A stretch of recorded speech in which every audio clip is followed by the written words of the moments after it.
देखेंगे gradient descent for multiple linear regression. ठीक है, तो हमने वन फीचर के लिए देखा हुआ था पहले। ठीक है, वन फीचर के लिए देखा हुआ था कि ग्रेडियंट डिसेंट का जो वो क्या होगा। ठीक है, बट अब देखेंगे कि एन फीचर्स के लिए क्या फॉर्मूला आ सकता है। तो पहले हम वन फीचर के लिए देख लेंगे। वन फीचर के लिए क्या था, W की value W minus alpha 1/m, ठीक है, समेशन I इक्वल टू 1 से 1 तक, ठीक, m तक, और फिर F W B XI, ठीक है, माइनस YI, ठीक, इंटू XI। ठीक है, ये हमारे यहाँ कितना क्या था, y एस्टिमेटेड था, जैसे हम लोग y डैश से भी रिप्रेजेंट करते थे। ठीक है, ये फिर ये हमारा b क्या था, b equal to b minus alpha 1/m summation, ठीक, 1 से m तक, फिर F W B XI minus YI। ठीक है, ये हमारा था वन फीचर के लिए। ठीक, बट अब एन फीचर्स के लिए क्या होगा, एन फीचर्स, ठीक है, एन फीचर्स के लिए क्या होगा, एन फीचर्स के लिए जस्ट कुछ नहीं होगा, यहाँ पे WN equal to WN minus alpha 1/m, ठीक, I equal to 1 to m, ठीक, F WB I to YI, ठीक है, और यहाँ हो जाएगा XN पे I। ठीक है, इस तरीके से ये हो जाएगा। और BN के लिए क्या होगा, BN equal to BN minus alpha 1/m summation of I 1 to m, ठीक, F WB XI, ठीक है, टू YI, इसमें इंटू XN नहीं होगा। ठीक है, XN कैसे वेरी कर रहा है, यहाँ पे पहले बताया था XN यहाँ पे क्या है 1 to J तक। ठीक है, ये J क्या है, नंबर ऑफ फीचर्स, ठीक है, number of features, number of features, ठीक है, J की टोटल जो वैल्यू होगी वहां पे लिखेंगे N पे। ठीक है, जैसे इसके पहले एग्जांपल में J की वैल्यू कितनी थी, टोटल 4 थी, तो यहाँ पे X पे 4 लिखेंगे। और ये I क्या है, I क्या होगी, ट्रेनिंग एग्जांपल्स का कौन सा वाला हम लोग यूज करके WN की वैल्यू निकालना चाह रहे हैं वो होगा। ठीक है, तो ये था हमारा यहाँ पे ग्रेडियंट डिसेंट इन मल्टीपल लीनियर रिग्रेशन। इसके बाद हम लोग देखते हैं फीचर स्केलिंग के बारे में। अब देखते हैं फीचर स्केलिंग के बारे में। फीचर स्केलिंग क्या होता है, ये ग्रेडियंट डिसेंट को, ठीक है, ग्रेडियंट डिसेंट को क्या करता है, स्मूथर बनाता है। ठीक है, स्मूथ बनाता है। ठीक है, अब ये क्यों बनाता है, क्योंकि जो ग्रेडियंट डिसेंट होता है वो क्या करता है, कॉस्ट को मिनिमाइज करता है। क्या करता है, कॉस्ट को मिनिमाइज करता है।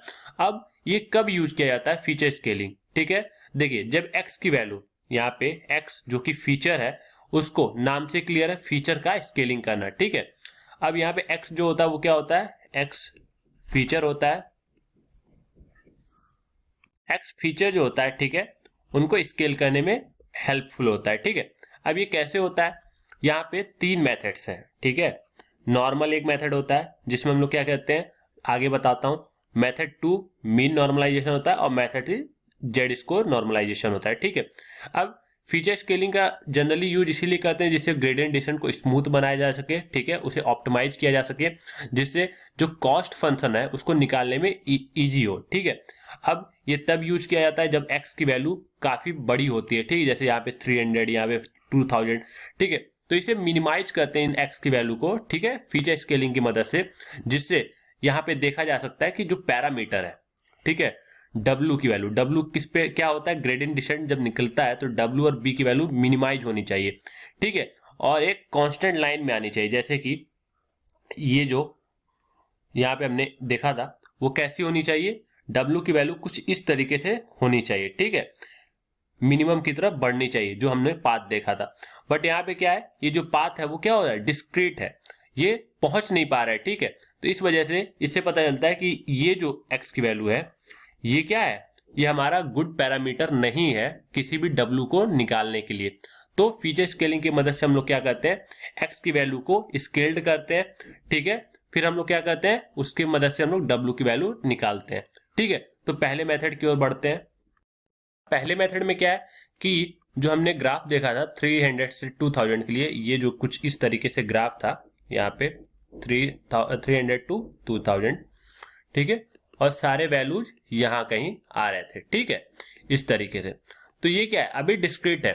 अब इन्हें कॉन्टिन्यूअस करने के लिए क्या करते हैं हम लोग, एक सपोज करते हैं वेरिएबल x1 स्केल्ड, ठीक है, जो कि ये होगा, और एक ये होगा x2, जो कि अभी कहाँ पे है, 0 to 5 पे है, ठीक है, 0 to 5 पे है, ठीक है। और दूसरा करेंगे x2 स्केल्ड, ठीक है। अब x1 स्केल्ड और x2 स्केल्ड का क्या मतलब होगा, हम लोग इसके मदद से, इस ग्राफ की मदद से एक न्यू ग्राफ बनाएंगे, जो कि क्या होगा, फीचर स्केलिंग का पार्ट होगा। अब देखिए, अब x1 का वैल्यू कैसे निकालेंगे, x1 स्केल जो होगा हमेशा उसका मिनिमम रेंज, ठीक है, जो x1 की पहली वैल्यू होगी अपॉन 2000 होगा, और जो मैक्सिमम रेंज होगा, ठीक है, वो क्या होगा 2000 बाई 2000, मतलब जो की वैल्यू पे लास्ट वैल्यू होगी उसको करके कर लेंगे, ठीक है। बाकी की वैल्यू को क्या करेंगे हम लोग, x1 अपॉन 2000, ठीक है। नॉर्मली हमें क्या करना है, x1 अपॉन 2000 करना है, ठीक है। x2 की वैल्यू भी वैसे होगी, x2 scaled is equal to, जो वैल्यू जाएंगी x2 बाई मैक्सिमम रेंज क्या है इसकी 5, तो बाई 5 हो जाएगा, ठीक है। अब इसकी मदद से जब हम लोग न्यू ग्राफ प्लॉट करेंगे, ठीक है, जब हम लोग इसकी मदद से न्यू ग्राफ प्लॉट करेंगे तो कुछ इस तरीके से आएगा। यहाँ पे 5 था तो 5 बाई 5 1 हो गया, 0 बाई 5 तो यहाँ पे 0 ही रहेगा, ठीक है। अब पहला 300 था तो 300 बाई 2000 करेंगे तो 0.15 के आसपास आएगा, तो ये हो गया 0.15, और 2000 बाई 2000 करेंगे तो ये हो जाएगा 1, ठीक है। अब जब ग्राफ प्लॉट करेंगे तो कुछ इस तरीके से आएगा, ठीक है, ठीक। पहले क्या था, पहले बहुत ही सारे पॉइंट क्या थे, आसपास थे, ठीक है, जिससे हमें वैल्यू निकालने में प्रॉब्लम हो रही थी। अब क्या हो गया, अब इस तरीके से हो गया। अब इसकी वजह से जो W की वैल्यू जाएंगी, ठीक है, W की जो वैल्यू आएगी वो क्या हो जाएगा, वो ग्लोबल मिनिमा पे पहुंच जाएगी, ठीक है, इस तरीके से, ठीक है। ये हो गया W2, ये हो गया W1। एक ये फॉर्मूला था।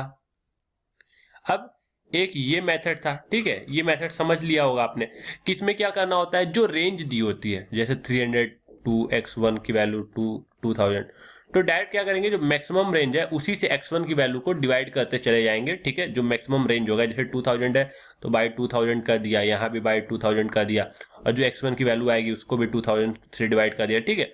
तो ये एक मेथड होता है जिसमें डायरेक्टली हम लोग क्या करते हैं, यहाँ पे मैक्सिमम रेंज से डिवाइड करके उसको फीचर स्केलिंग में कन्वर्ट कर देते हैं, ठीक है। अब दूसरा मेथड है जिसको हम लोग नेक्स्ट लेक्चर में देखेंगे, जो कि होता है मीन नॉर्मलाइजेशन, ठीक है।